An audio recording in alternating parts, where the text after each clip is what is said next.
Hello guys. बेटा 10th class है, board का समय है, सिर्फ 1 महीना मुश्किल से बच गया है। मैथमेटिक्स में अगर आप कुछ चैप्टर्स ऐसे हैं जो कि अगर आप कर लेते हैं तो शायद आपको ज़्यादा पढ़ने की ज़रूरत नहीं है। जो बच्चे चाहते हैं सिर्फ जस्ट पास होना, उनके लिए मैं बता रहा हूँ खास करके। जैसे कि एक चैप्टर है आपका रियल नंबर, वो आपका 6 नंबर कंसिस्ट करेगा। दूसरा चैप्टर है आपका पॉलिनोमियल्स, वो आपका 3 से 4 नंबर का वेटेज रखता है।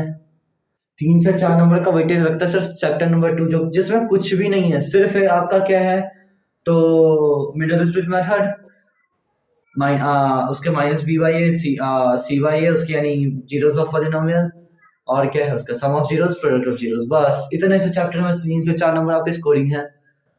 बहुत ज्यादा इजी चैप्टर है। तीसरा है आपका algebraic progression, arithmetic progression sorry, जिसको कहते हैं एपी हम। वो भी आपका कंसिस्ट करता है कम से कम 4 से 5 नंबर। 4 से 5 नंबर तो ये भी आपका कंसिस्ट कर रहा है, यानी एग्जिस्ट कर रहा है इसमें। आपका अगला जो चैप्टर है वो है कोऑर्डिनेट ज्योमेट्री।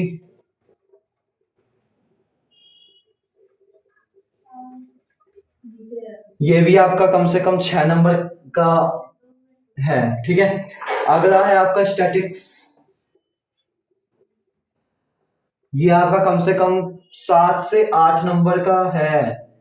स्टैटिक्स चैप्टर जरूर पढ़ के जाइएगा अगर आप सिर्फ पास होना चाहते हैं, मतलब सिर्फ पासिंग के लिए कर रहे हैं तो ये चैप्टर्स को जरूर एक बार पढ़ लीजिएगा। सबसे पहले स्टैटिक्स कवर करिएगा।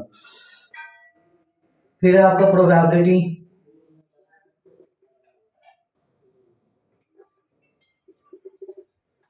प्रोबेबिलिटी आपका 3 से 4 नंबर का पड़ता है, ठीक है। फिर आपका आता है क्या, trigonometry, some applications of trigonometry. ये दोनों चैप्टर्स को मैं एक ही साथ अगर देखा जाए तो एक ही है, ठीक है, बस अलग अलग पार्ट है। सम एप्लीकेशंस ऑफ ट्रिग्नोमेट्री और इंट्रोडक्शन ऑफ ट्रिग्नोमेट्री।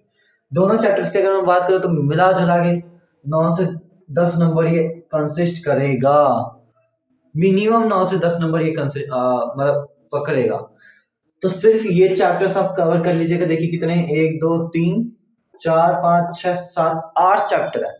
8 चैप्टर को भी अगर आप देखें तो ये चैप्टर बहुत आसान है, ये भी बहुत आसान है, ये भी मतलब कोई भी ऐसा चैप्टर नहीं जो टफ है। ऐसे कोई भी चैप्टर्स नहीं है जो आप समझ सकते हैं कि ये हार्ड है, टफ है, मतलब हम नहीं कर पाएंगे, नहीं कर सकते। सारे चैप्टर्स आपके बहुत ही ईजी है। Real number, polynomials, arithmetic progression, probability, trigonometry, coordinate geometry, statics. Trigonometry में तो 2 चैप्टर मैंने आपको बता दिया, introduction of trigonometry and some applications of trigonometry, ठीक है। तो जिसमें से मैंने ट्रिग्नोमेट्री की तो वीडियो आपको डाल दी है। कोऑर्डिनेट ज्योमेट्री के पार्ट 1 जा चुकी है आपके पास वीडियो।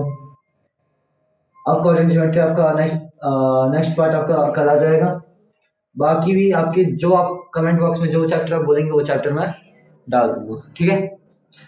तो अब अभी तक के लिए इतना ही, मिलते हैं आपसे कल कोऑर्डिनेट ज्योमेट्री के साथ पार्ट 2, ठीक है। Bye bye, ta-ta, see you.